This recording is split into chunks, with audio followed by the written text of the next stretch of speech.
Anita Kidonjin est la première ontarienne à avoir reçu le vaccin contre la COVID-19.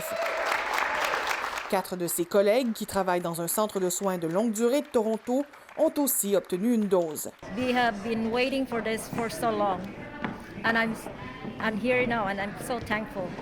L'Ontario a commencé un jour plus tôt que prévu sa campagne de vaccination. V-Day. This is V-Day. Le responsable de la campagne en Ontario affirme que la province agit avec prudence. Contrairement à ce que les autres provinces ont annoncé, les doses reçues ne seront pas toutes administrées immédiatement. La moitié des 6 000 vaccins seront entreposés pendant 21 jours, réservés comme seconde dose. Safe rather than sorry. We want to make sure the vaccines are effective.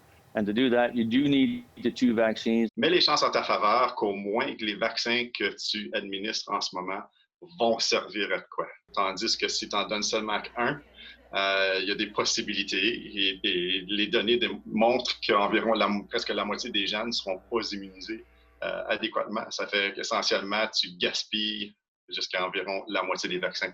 Autre différence majeure avec la campagne québécoise, l'Ontario a choisi d'immuniser d'abord les travailleurs de la santé, puis les patients dans les centres de soins de longue durée.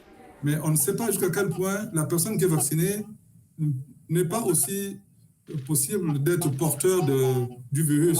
C'est une décision, je dirais, de santé publique à moitié et à moitié aussi politique. There's a long road ahead of us, but what this represents is hope and proof that this pandemic will come to an end.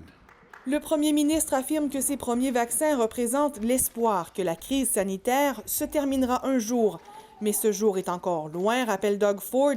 Les régions de York et Windsor sont passées en zone grise aujourd'hui, la zone de confinement maximale. Ici Catherine Brulotte, Radio-Canada, Toronto.